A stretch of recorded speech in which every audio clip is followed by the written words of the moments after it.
The Appalachians are one of my favorite places on this entire planet. A mountain range that extends just about the entire East Coast. From its highest point on Mount Mitchell to my favorite spot in the Blue Ridge Mountains, there's not much more serenity that you can find. But there are some downright strange and evil things that go on in the deep woods and the mountains. From wrong turn-like stories to downright strange creature encounters, enjoy these allegedly true and downright strange Appalachian horror stories sent in by viewers just like you. Welcome back to the swamp, my friends, and welcome if you're new.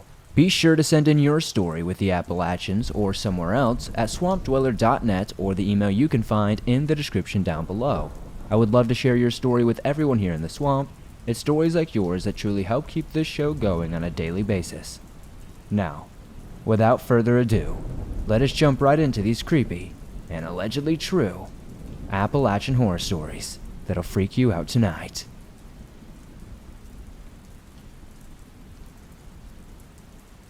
When I was about 7 or 8 years old, I had a disturbing encounter with a creature or entity. I lived in the Appalachian mountain range of Pennsylvania.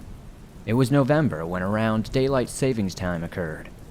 I remember it was supposed to be a school day, but since the heavy snow came down, the buses could not drive out in the morning, so school was canceled for a snow day.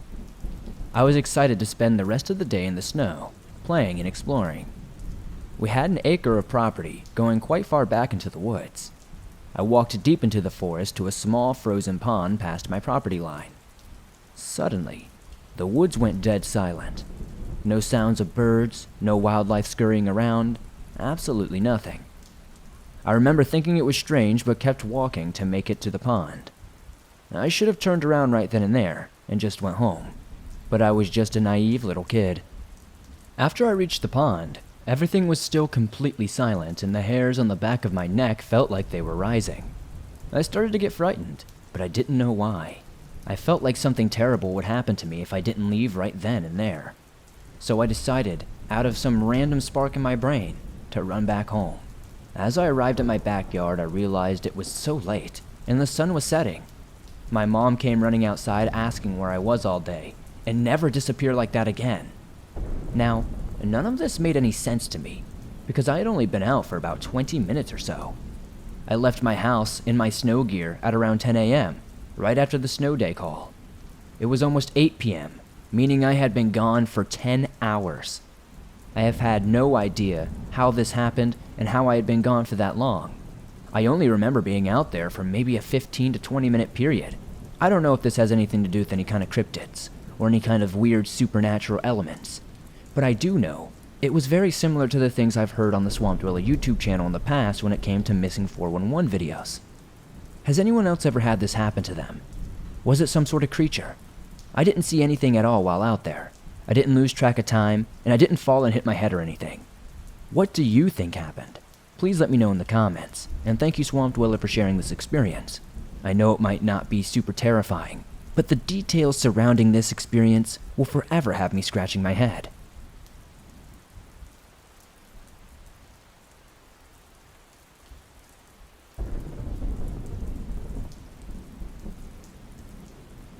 So my trucking route is from here in Connecticut down to Kentucky and Tennessee. It's a pretty good run. I get to see all the sights of the East Coast, but one area of the country gets wild. The area around the Appalachian Mountains. You guys probably know that one of the country's poorest areas got screwed over as the coal mining jobs dwindled and the local economy went down the crapper. I feel for those people down there.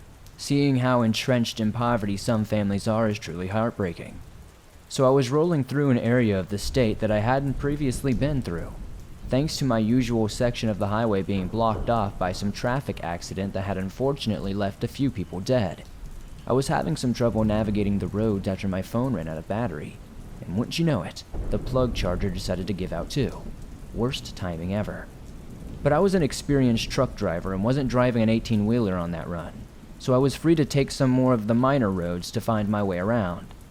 But even though I considered myself pretty good on the streets, there was a point when I found myself hopelessly lost, and I started to worry that I wouldn't make my shipping delivery deadline.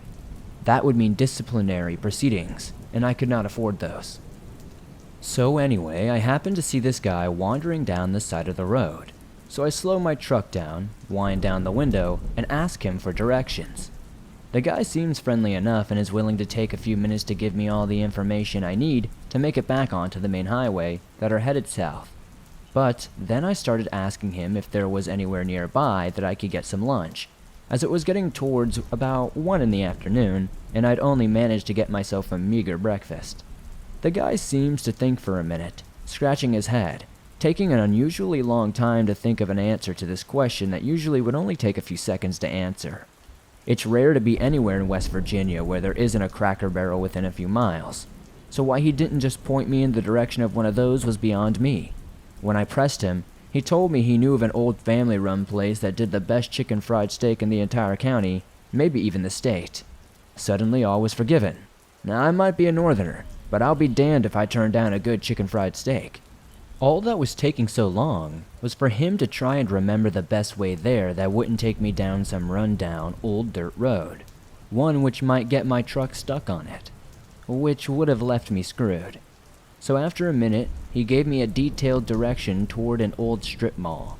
He told me it was mostly abandoned, but the restaurant was still there, along with a few other smaller businesses, and not to pay any mind if the place seemed quiet during lunch, as it did most of its business in the early morning to late evening. I was happy enough, thanked the guy, then set off following the directions he had given me. So it took me a little while to find the old strip mall the guy was talking about.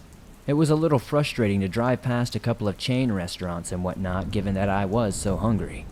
But goddamn, if I wasn't craving some of that country style, chicken fried steak, and if it was really a family-run place, then all the better. The chain restaurant stuff doesn't cut it compared to the authentic, home-style cooking. But eventually, I found this run-down old strip mall the guy seemed to be talking about, and it was a wonder that this place was in such a state of disrepair. It was way off any highway. There were absolutely no signs, anywhere. Literally nothing to let you know it was there. But even worse, I saw no indication that any kind of restaurant was open in any of the units. I wasn't about to give up so easily though, as I saw one place with a big old sign saying something like, Mama J's Country Kitchen, or some weird variation. So my hopes were restored. That's when I see a guy open the door of the place, stepping out into the afternoon heat and staring over at my truck. I gave him away from the driver's side, overjoyed that I was finally about to get some decent food on what had been a lonely drive down from Connecticut. I figured he hadn't seen me do it, that or the sun was obscuring his vision or something, because he just continued to stare back at me. I get out of my truck, lock the doors, and walk to the restaurant. I called out to the guy halfway across the parking lot asking if they were open for business. Again, the guy doesn't react. He keeps staring at me in a distinctly unwelcoming way that I notice. Something in my gut just told me to stop walking. I had this creeping feeling all over my body like something was telling me that something was wrong with this whole setup. And no sooner had I started feeling distinctly vulnerable, the guy reached behind his back, pulling something out of his back pocket, and put it on his head. At first I thought it was a woolly hat, but then he pulled it down, and I realized it was a balaclava. Then I noticed something else in his hand, a small revolver.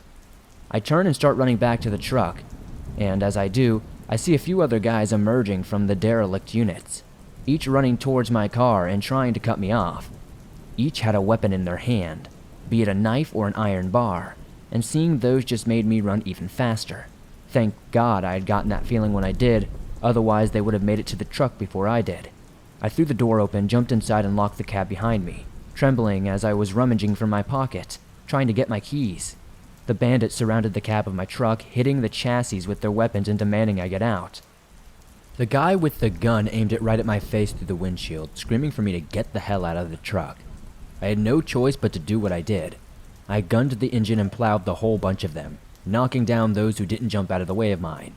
I leaned down in my seat as I gripped the wheel out of pure instinct, and again, I thank God I did, because when I did that, and I hit the guy with the gun, he let loose a single shot that shattered the windshield and struck the seat just above my head. I circled the parking lot expecting the following image to come at any moment, but only the bandits that had gotten out of my way of my initial truck charge were chasing me. 2 or 3 were lying on the concrete, rolling around in pain while the others held on to their limbs. I think it's about the only thing that saved me, having the presence of mind to ram them instead of trying to reverse out of there. If that had been my choice, I might not be around to tell you this story. I got out of that parking lot, speeding off blindly in the first direction I could until I found somewhere to park up and call the cops safely. The sheriff's deputy I spoke to told me to swing on by the department when I was able to, so I could give a statement, and I did exactly that. But not until I'd managed to get some lunch, as not even the terror of almost getting hijacked and getting killed would dull my appetite. I guess that makes me sound goddamn fat, but you guys need to appreciate just how hungry I was. Down at the department, however, I learned that I was not the first truck driver to have this issue. I was not the first one at all, actually, to run into these bandits.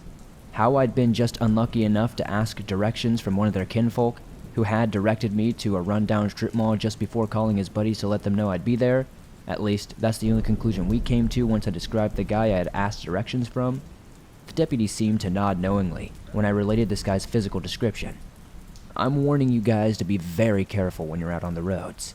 And although it seems like a tired old cautionary tale from your Facebook posting aunt, be careful when you talk to strangers. There's no way of knowing who they actually are.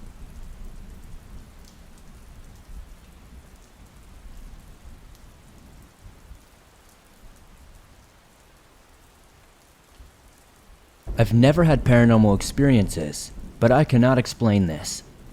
I'm in college currently, and 7 other people from my school and I went backpacking.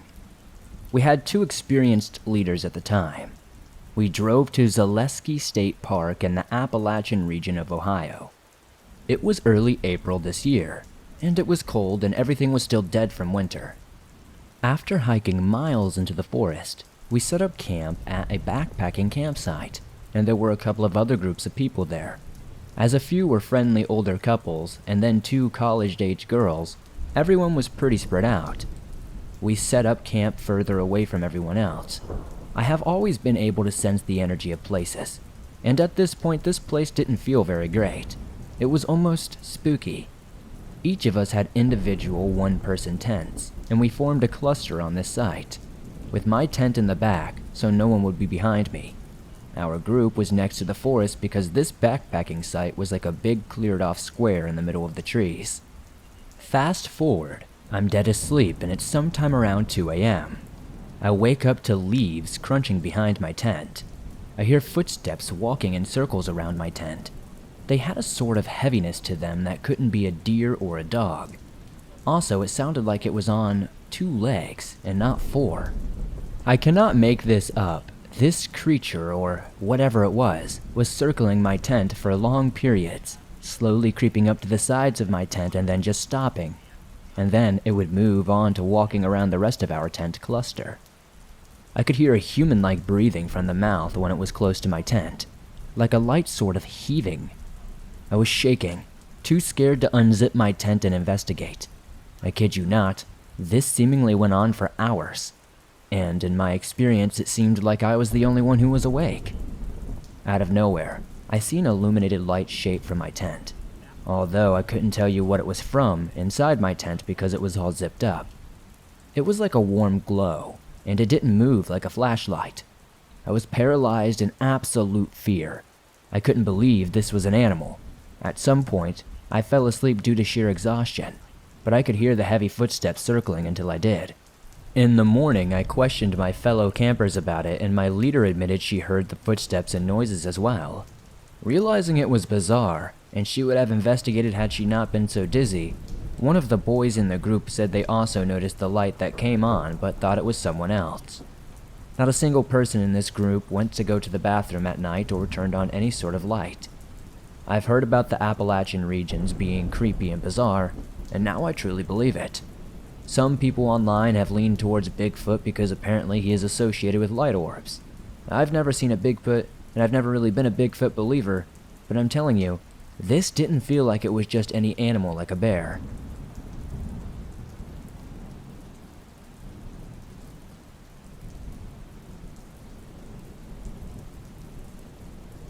First and foremost, I'm a non-believer.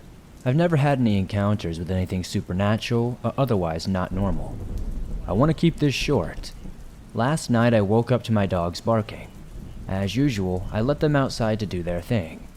For context, I live in North Carolina in the Appalachian mountain range. When I open my bedroom door, I step out into the hallway and immediately slip onto the floor. One of my dogs has been crapping themselves everywhere, running around the house barking and raising hell. I get up and get to the door to let them out, and turn back toward the closet to get some cleaning supplies. I clean it up, and everything is sorted, and put it back into the closet. I then let my dogs back into the house. At this point, nothing too strange has happened, so I open the door to let the dogs in and two come in immediately. Charlie, the dog who had had the accident, stays out near the perimeter of the electric fence, barking into the dark. I close the door and go into the bathroom to clean myself up. I take off my clothes, shower, and then took the clothes that were old and dirty and set them right outside by the back door. When I do this, my third dog comes back inside quickly. Still at this point, nothing is wrong or out of order.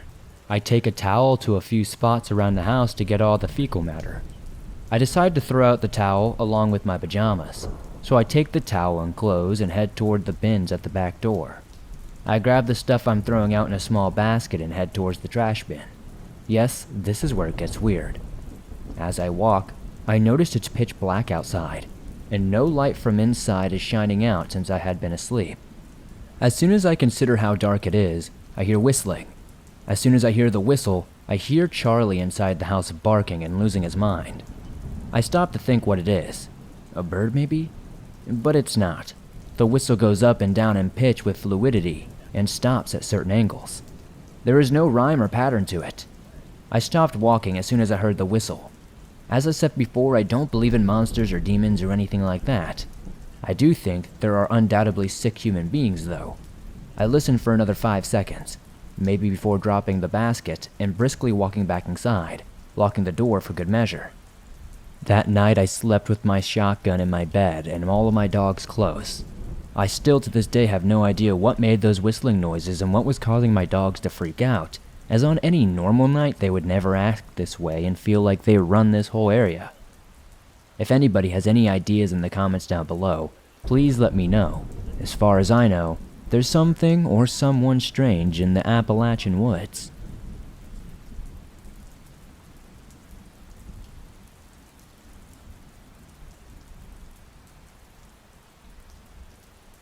First, I will say I'm not a believer or a skeptic. I don't know how to describe myself, honestly. I try to find scientific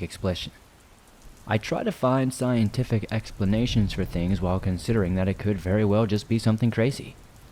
This time, I can't call it anything but nuts. I'm an avid hiker and hunter. No, this is not a skinwalker story. I like to go into the woods for days at a time and camp, hunt, and fish. I do this quite often in the Appalachian area. I went into a forest, off the beaten path in the Daniel Boone National Park, as per my usual MO, and searched for a nice place near a creek with plenty of room to set up camp. I had my survival gear, rifle, and camping supplies. My buddy was with me, but he wasn't around when I ran into whatever this thing is. About 3 days in, we were sick of fish, so I went to grab some squirrels, seeing as how they were plentiful and the only thing in season. I'm not going to BS you. Squirrel hunting with a big-ass gun is not really a thing. All I had that would work was a .22 and a knife. I got about 30 minutes from camp, so I was well out of sight and earshot from my friend. I get to a nice, wooded area and stop on a stump. The first sign something was up is that there were no sounds around me. No squirrels, no birds, nothing. The second sign was the sky darkening. A big storm blew in out of nowhere, very quickly. If you live in Kentucky, you know the one. The big lightning storm from a week or two back. This was my cue to F off. I started the trek to camp. I was making good time when I saw whatever it was. It was crawling low to the ground about 100 yards ahead of me. My first thought was a bear, but then it stood up, not on all fours or 2 legs. It had 6 limbs, 2 arms, and 4 legs. Then it hauled ass until it was out of view. Pretty freaky considering it was in the middle of the day during a storm. There's a distinct chance I saw things off and I was maybe just hallucinating, but I'm not so sure. I told my friend about it and he got uneasy and suggested we leave. He's a bona fide Appalachian man, so bet your ass as soon as the storm cleared, we cleaned up camp and left out of there as quickly as we could. I don't know what this was. Maybe some sort of Bigfoot, maybe some sort of hybrid creature. I couldn't even begin to tell you. But there's something in the Appalachians that's unnatural.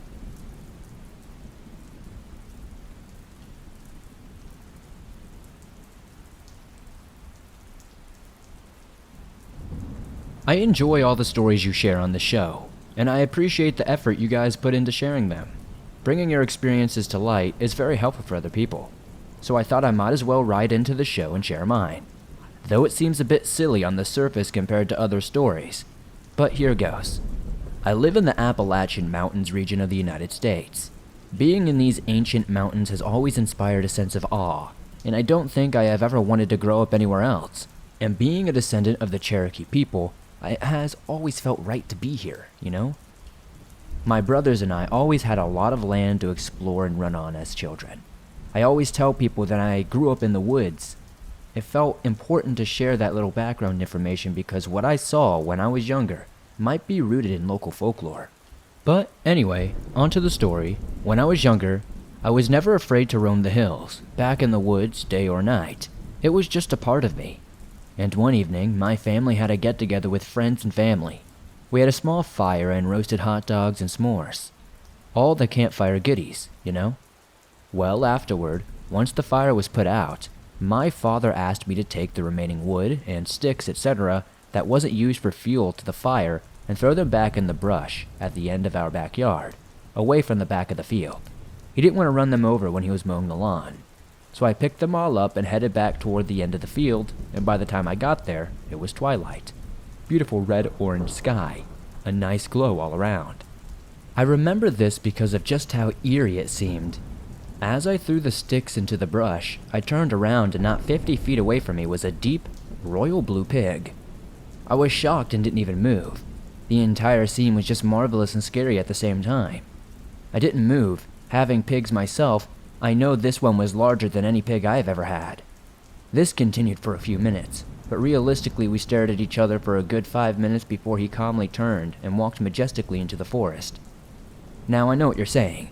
How is this scary? Well, if you know anything about wild boars, especially all across the South, they are a very big problem and are incredibly aggressive. The fact that this thing didn't charge me right away or attack me is a miracle in itself. I never saw this thing again after that. But anyway, I just felt like sharing this with you all. I've told some other people throughout the years, but nobody really believes me. They just think that it was a neat story. But it was 100% true and something I will never forget. The size of this beast was purely unnatural, and the color it was so interesting. I've never seen anything remotely match that color in the natural world.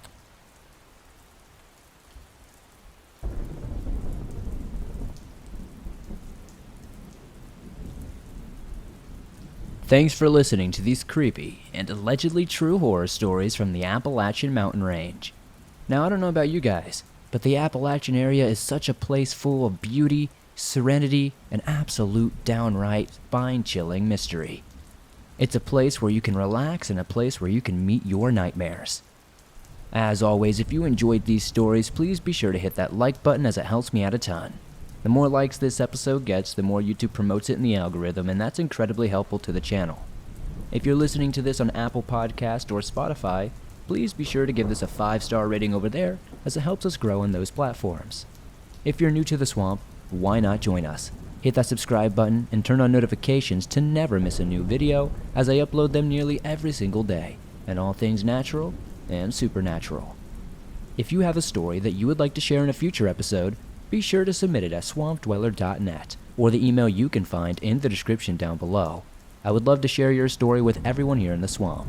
It's stories like yours that help truly keep this show going on a daily basis.